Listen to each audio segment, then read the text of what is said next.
Hello and bonjour, this is Sarah Bokhari with Power Dilemmas here at TAG TV.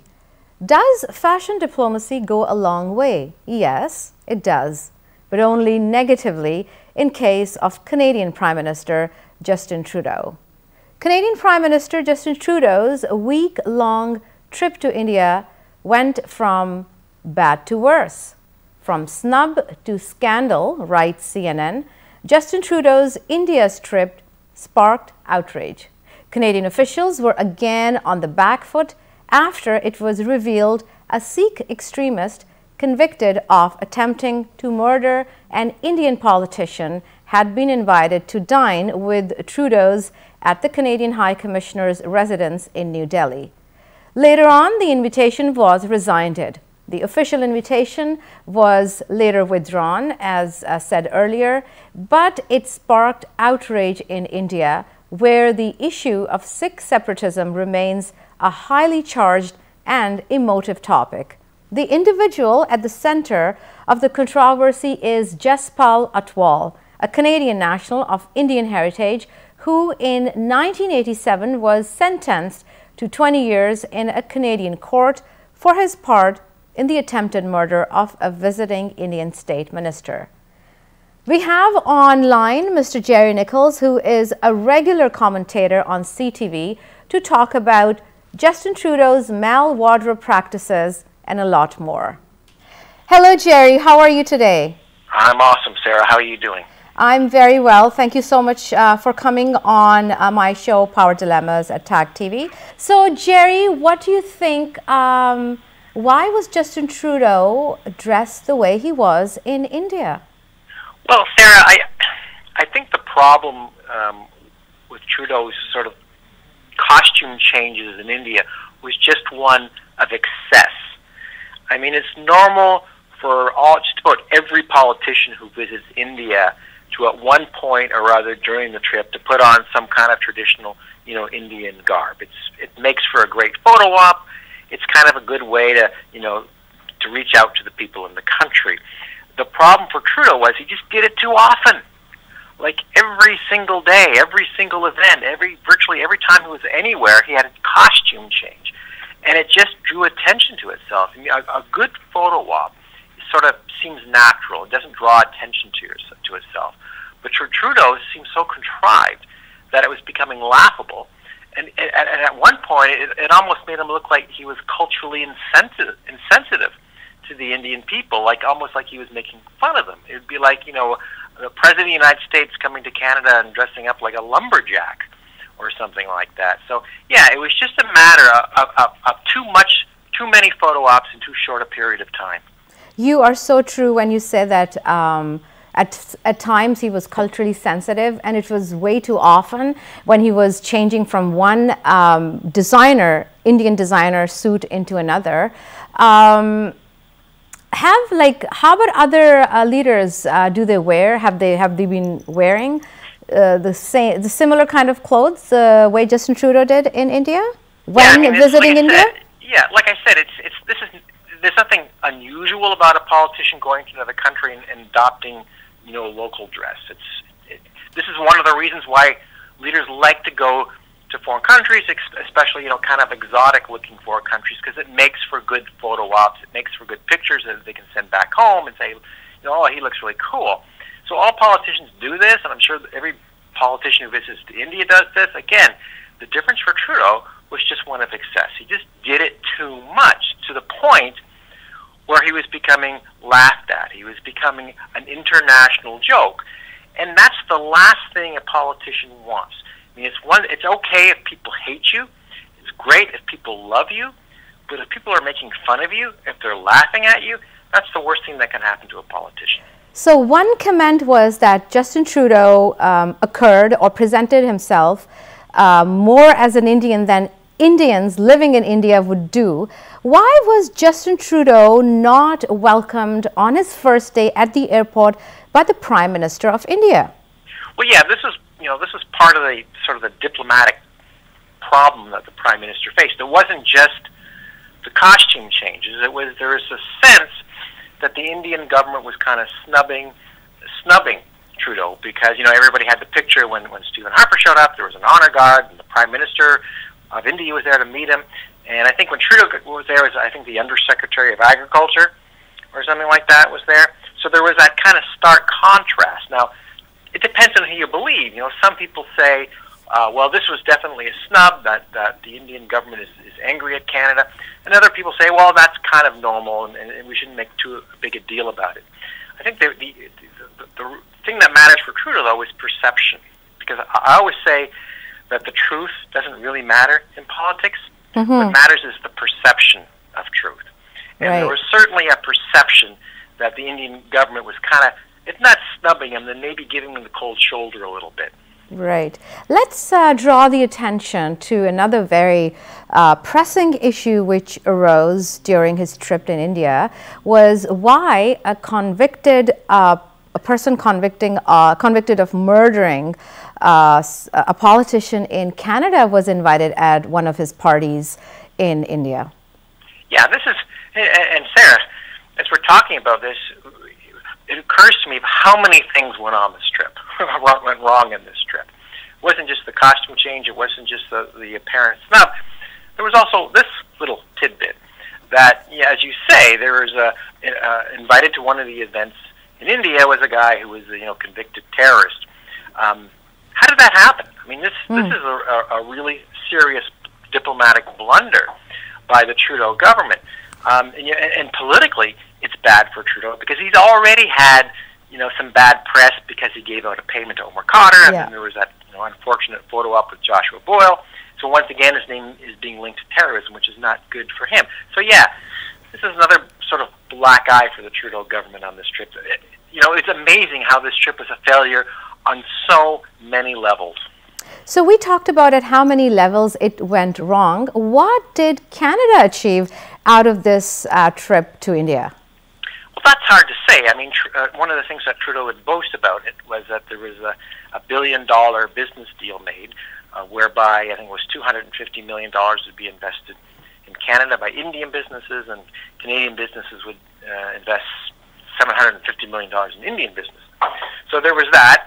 Other than that, it's hard to see anything that came out of this which is good for Canada. In fact, I think you could argue that Canadian-Indian relations are worse now than they were before Trudeau's visit. So yeah, it's hard to see, how this trip produced much in the way of positives, either in terms of practical terms or in political terms for Justin Trudeau's image.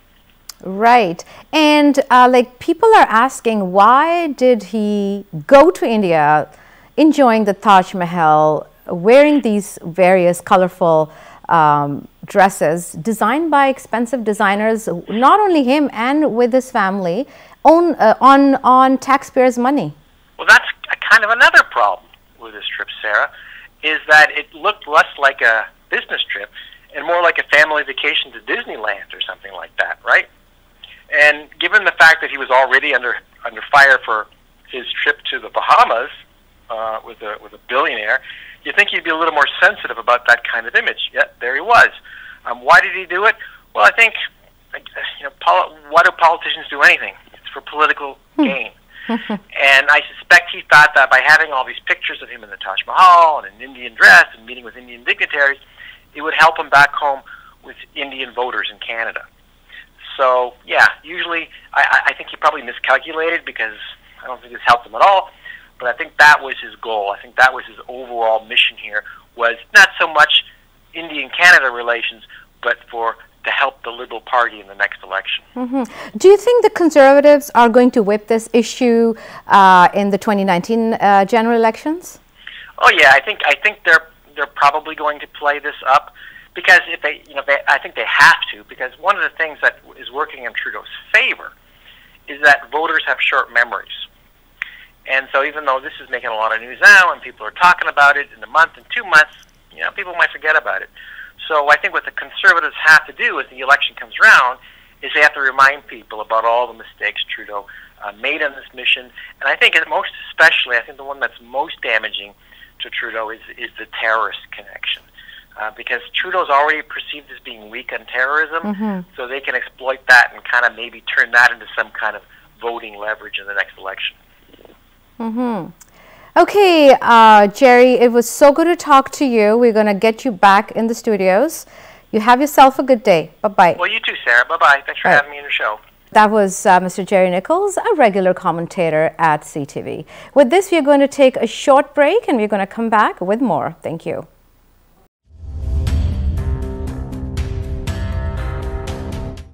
If you need to protect your family or business with life and health insurance, save for your retirement and children's education, or need mortgage advice, we can help. To set up your complimentary meeting, call Zahid Sayed at 905-624-0008 or visit uroojfinancial.com. Pabst Promo has become the largest suppliers of promotional products in Canada. If you're looking to get your business to the next level, then look no further and call 416-710-6777 or visit pabstpromo.com. Products we provide with your logo, teardrop flags, tents and banners, t-shirts and golf shirts with logo, pens, air fresheners and keychains.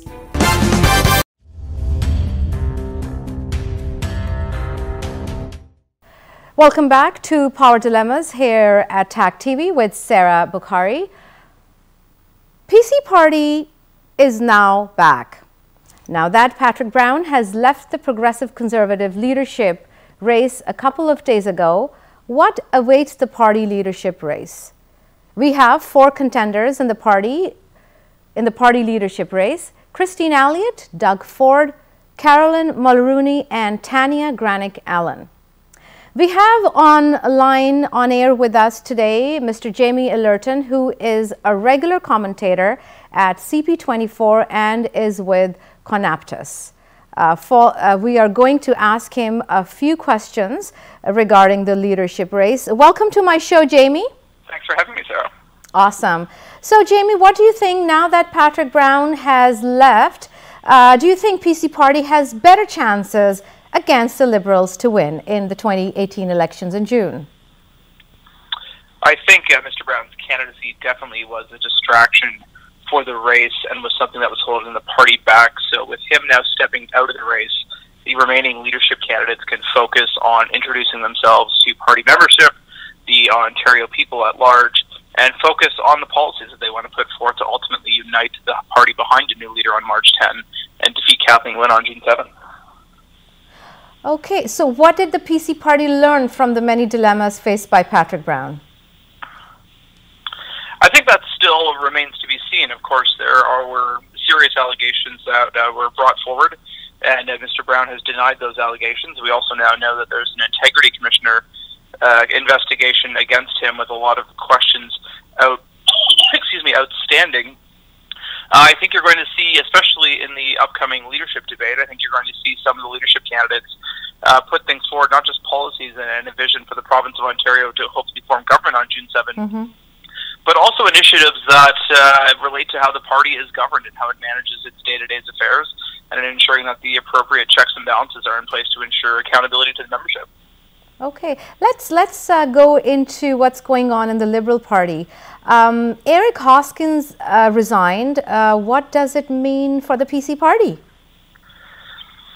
I think if you look at how Premier Wynne has lost other longtime senior Liberals, it kind of gives the perception and the image that there obviously speaks to an appetite for change in the province.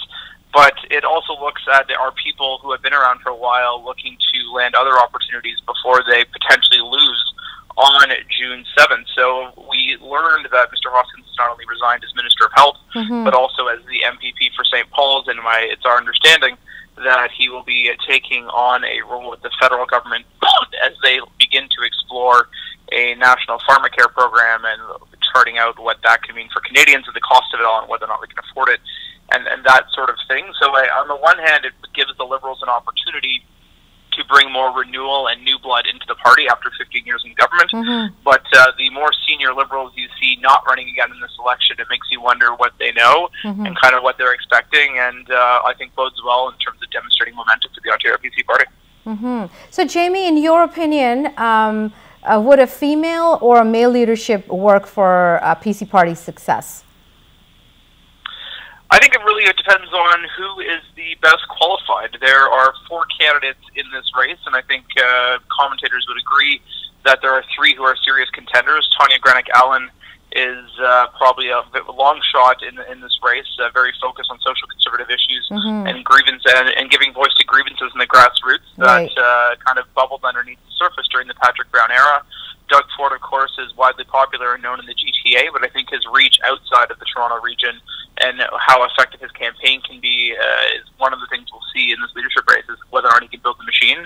And then Christine Elliott and Caroline Mulroney are offering very different perspectives in terms of how they're approaching this. On the one hand, Caroline Mulroney is saying new blood, new leadership, this is how we're going to change things, whereas Christine Elliott is very much preaching a message of her experience and her character and being a steady hand at the tiller who can best unite the party. So I think there's definitely some pros for the women running in this race, as if we look at what's going on with the Me Too movement and the broader climate, especially as conservatives who typically don't do as well with women voters as some of the other parties.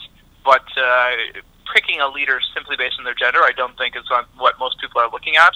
They're really looking for the complete package of policy, character, experience, and integrity. So who is, in your opinion, Jamie, is going to unite the PC party?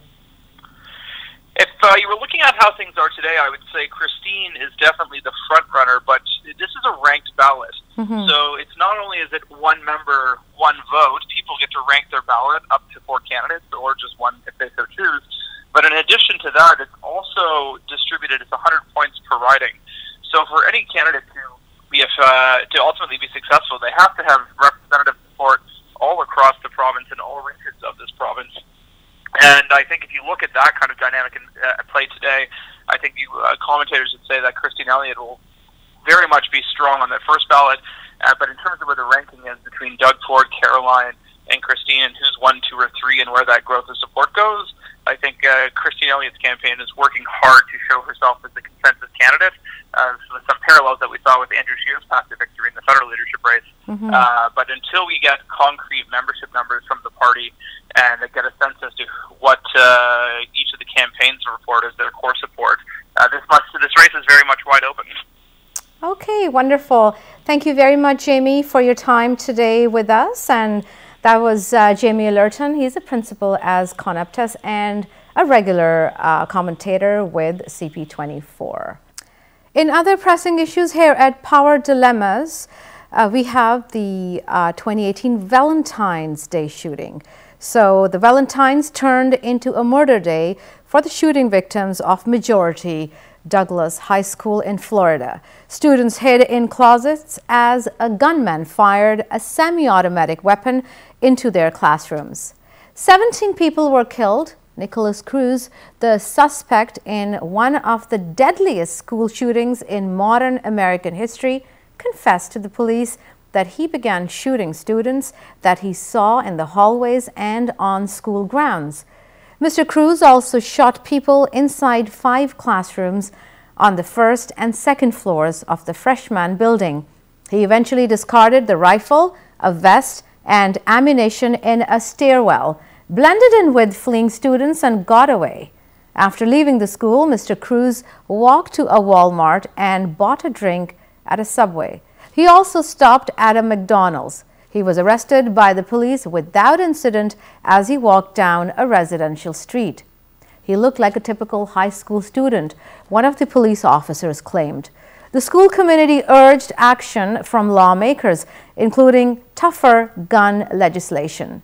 We need change, they held, as students and parents in Parkdale, an affluent suburb in Florida's most intensely Democratic county, said a focus from policymakers on treating mental illness was not enough. Why has the U.S. made it so easy to make guns available in the hands of teenagers? What is Donald Trump, the president of the U.S., going to do in order to curtail the massive proliferation of guns in the U.S., and how is the NRA going to change its position on the availability of guns in the U.S.? I will leave the show with these questions, and we will see you next time. Keep watching Power Dilemmas with Sarah Bokhari. Ciao.